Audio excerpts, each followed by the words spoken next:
Good morning, welcome to Planet Mojo. The last two trees for the Espalier Apple Fence have arrived, but there's a problem.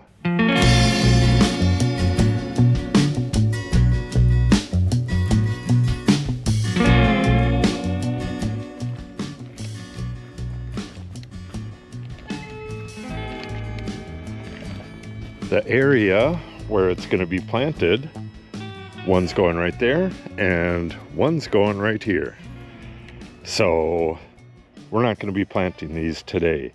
So let's get them unboxed and make sure they're hydrated, and they're going to have to sit for a couple days. Let me go show you the trees and we'll talk a little bit about the varieties, and then we'll have to wait a couple days.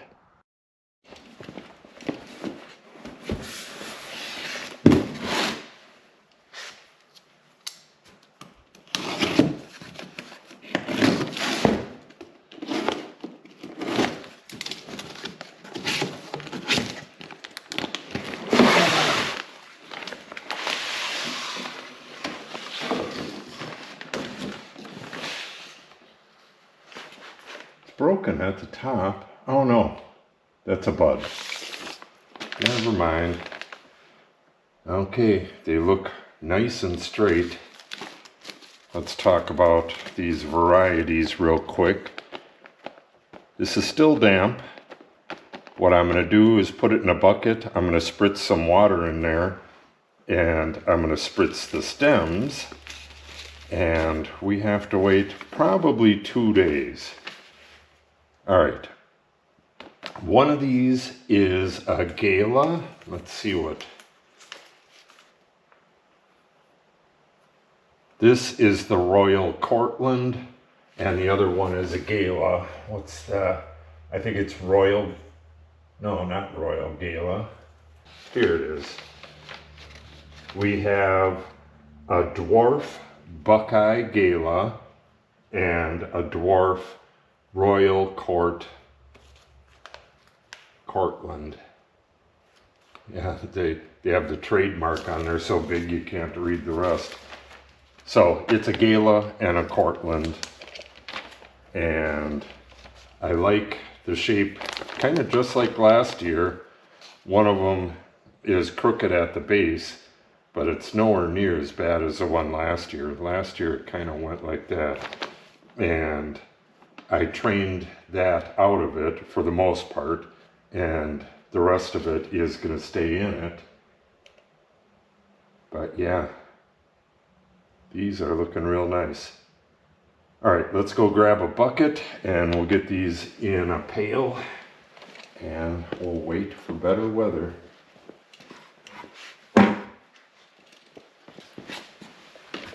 If this would have came a week ago or 2 weeks ago or even 3 weeks ago, I would have been able to plant it right away. Oh, this is nice and moist. We'll put that, I'll give it a little air out. Yeah, I guess I'll just moisten it by hand if it starts drying out. Give this a spritz, and I'll see you in 2 days, I believe.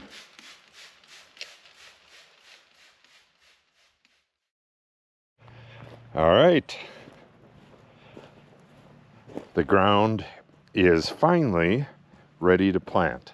So let's go get our trees hydrated, and we'll come back here and I'll show you how I get this in here.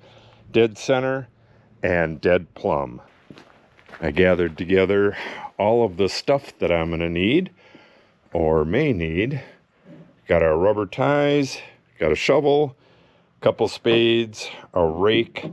I am going to bring a little bit of fertilizer. I think this is probably fertilizer. No, right here. You're not supposed to amend a hole, but I'm just going to add a tiny little bit to give the trees a boost. So we got our rubber ties. a big fat tape measure to get our center, and then we're going to use level, whatever spot that is. We'll get that nice and plumb, and then we'll take this big fat Sharpie and make little tick marks on the fence, and we'll tie it right to that. Okay. Oh, we got to hydrate the tree. I put this water out here yesterday, about 24 hours ago, so the roots are the same temperature as the water. We're going to unbundle this stuff, and we're going to take a look at the roots and see what size they are so we know what size holes to dig.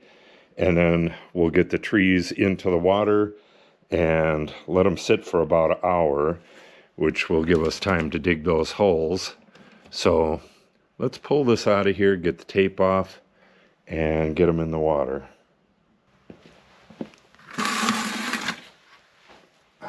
Okay.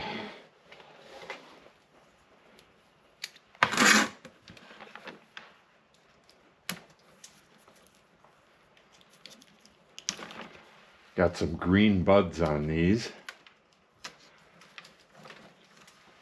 They sent them awful early this year. Maybe it was at the same time as last year, but winter really started up again around here. It was nice most of the winter, and then as soon as spring started,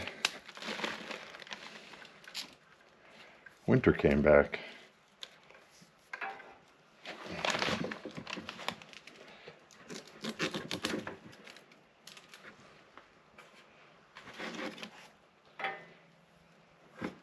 These are pretty nice straight trees.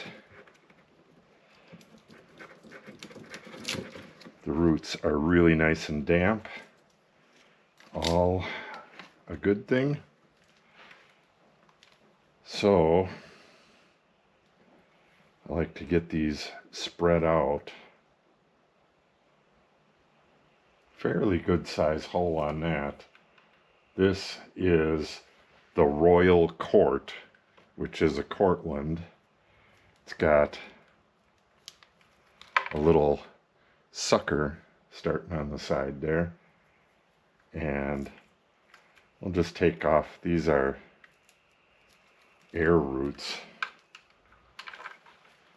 All right. And this one has almost nothing. This is, it doesn't say on here. One was a Courtland and one was, oh,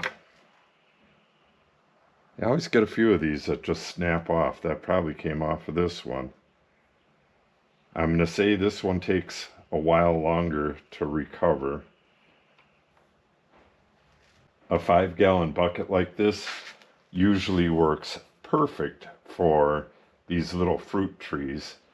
It gets the roots below the water, but we're not soaking the basal bark of the tree itself. So, get a time on this. We'll call it 10:30. Let me grab the information sheet on these, and I'll show you that right away before we get out in the potential wind. Okay. We have, this is that Royal Courtland dwarf apple. I'll just put that there, and you can pause it and read it.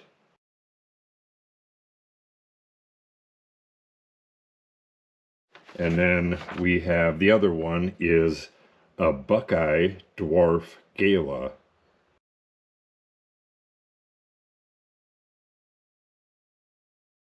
So this Royal Court, the one with the bigger root set, one of its pollinators is the honeycrisp, so we're going to put that at the close end of the fence, and we're going to put this one, the Buckeye, at the other end of the fence.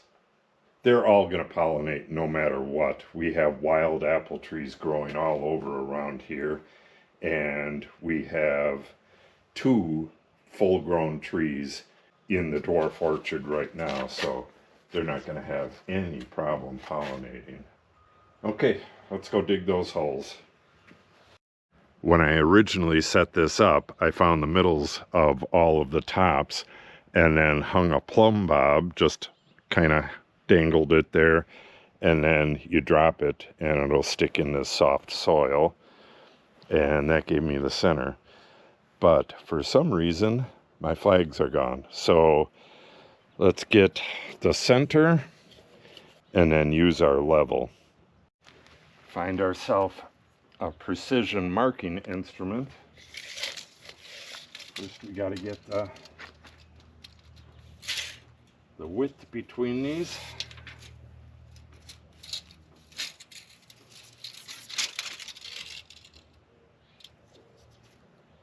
All right, 90.5. Right there. And the level. And we're going to level the tree as well.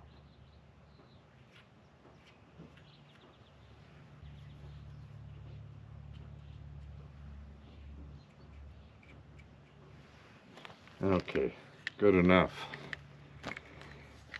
This hole, both of them want to be 12 inches deep.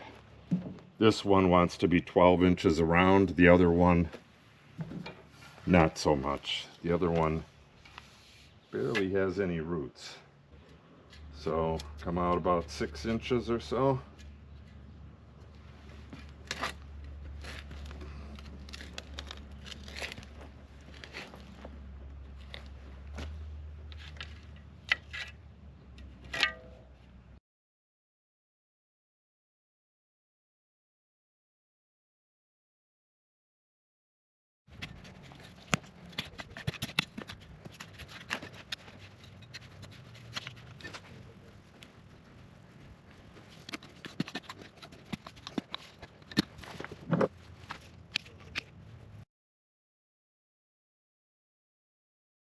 Okay, one down and a smaller hole to go.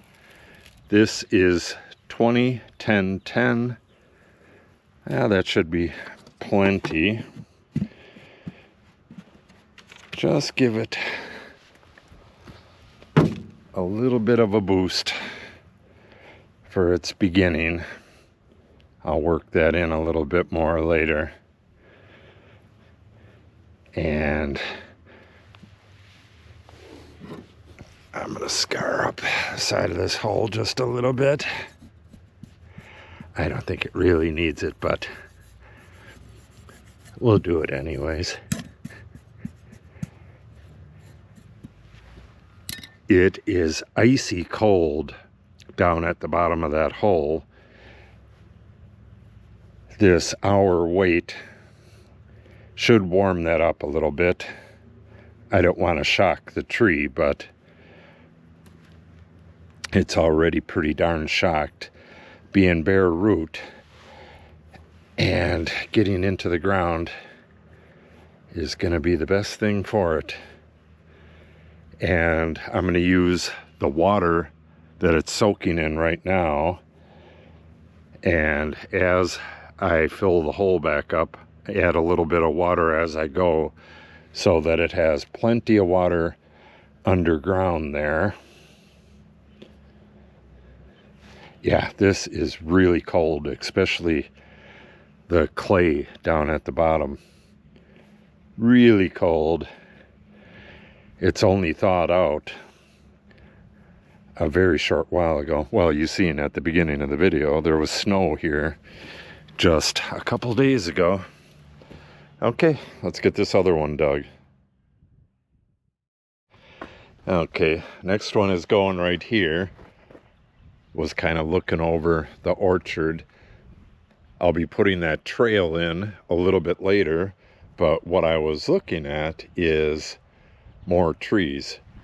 I could probably get one right there and then two more over here. I'd really like to try a peach, but they don't do all that well in this type of weather. I guess there's some that they say will grow in this type of weather, but I don't know. I'd also like to find a plum or a nectarine that'll grow in this weather. Well, the plum will grow in this weather. Problem is, we had a plum in here, right here. Oh, actually, oh no, it was right about here. And it never produced a plum that was worth eating. They were sour as all get out. And I know plums generally have a kind of sour skin, but these were nasty. Every single one, all the time. So, be nice to find a really nice sweet plum as well. Okay, let's find the center of this. This one, we're going to go 12 inches deep. I might as well go 12 inches around, but I'm not going to go out of my way for it. Yeah, this wire is holding up really good. I'm guessing I'll only need the wire for, I don't know, maybe 2 more years. It's going to hold up really well. Got a little bit of growth there. These 2 trees were ravaged by the rabbits, about 2 months ago. There was no snow on the ground or anything, and we had a really foggy night, and the rabbits came out and got to the trunks of these. I believe both of them are going to be okay. Generally, like those aren't covered, we don't have any problems with rabbits in the little orchard here because we have eagles, red-tailed hawks, owls. We have so many predators around here. They generally don't come this far out in the open. Okay, let's get this hole dug.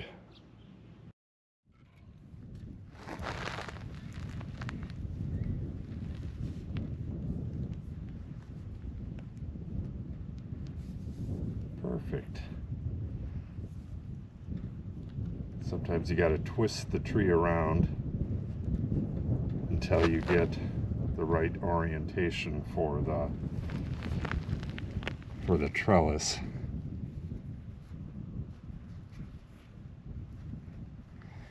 Yeah, some pretty shaky roots on that.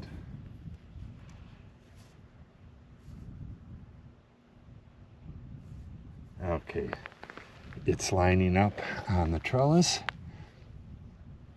It's about as good as I'm going to do with the roots. And it works out perfect as far as the depth of the hole.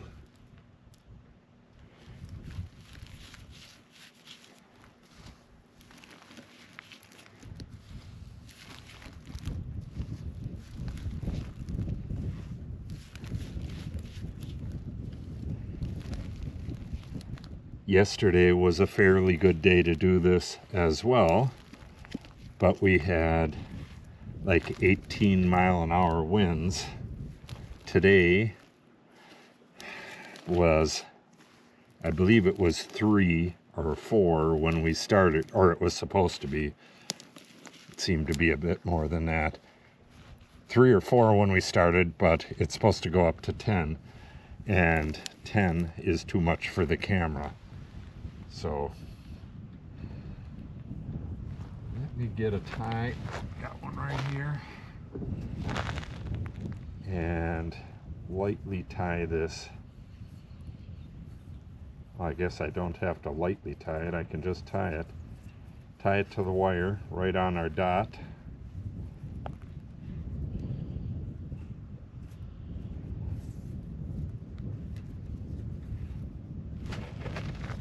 That'll free up my hands.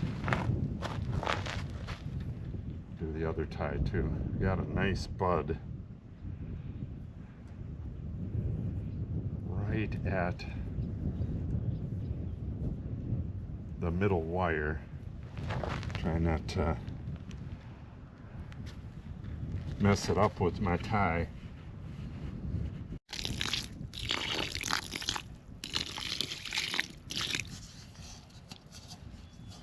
I don't know if you can see that at this angle, but we got a couple brand new roots growing there. That'll be nice. This soil right in this spot is very sandy at the top because of the gravel road. They sand the roads in the winter.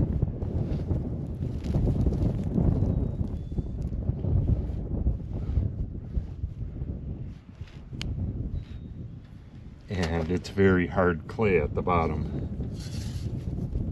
This is probably the worst hole.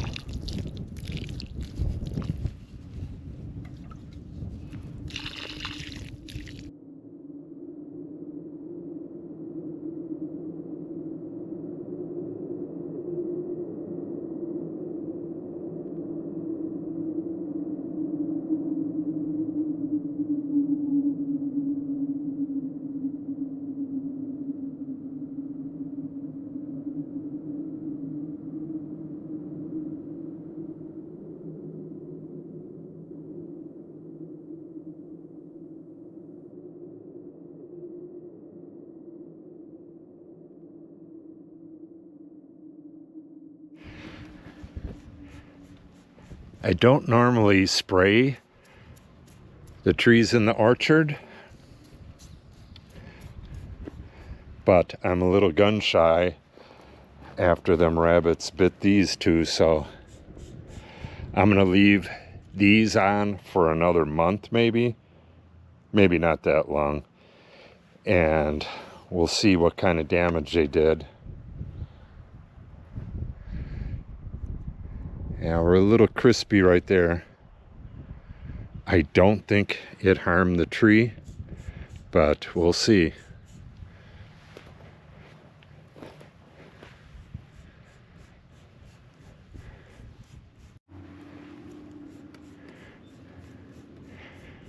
This road is real busy today for some reason, and I have to try to block the wind. All right, that should be good enough. I got all of the smaller trees. They're not going to do anything to that Honeycrisp or to the Big Mac. Yeah, this wind comes and goes, and it's very windy when it comes. So, left to do out here, I need to treat the tops of the posts, and then I'm going to cap those off at some point. But we're going to continue that one more step over here. We're going to plant some kind of smaller flower. We're going to continue the trail going that way and going that way. We're going to continue with the purple love grass, and I'm going to plant buffalo grass in the rest of the dwarf orchard. So I have to figure out any spots where I want to put trees and just put something down there, and it will be nearly done except for the pruning. So the steps alone, we got another step here, and then I'm going to be shoveling a nice level walkway going around, and we're going to take that string and do like I did last year, make a nice arc going around and over to a trail along the espalier trees, and I will probably put a bench right there. Oh, and before I forget, I'm going to be tuck pointing these stairs with a clay and peat moss mixture and planting moss in between all of the stones, and I'll probably put some hens and chicks along this edge. A lot of cool videos coming up here. So if you want to see them, make sure you subscribe and click on the update icon. If you have any questions or comments, make sure you put them in the comment section below. And if you share the video and or give it a like, it helps the channel out greatly. Thanks for watching and have a great day.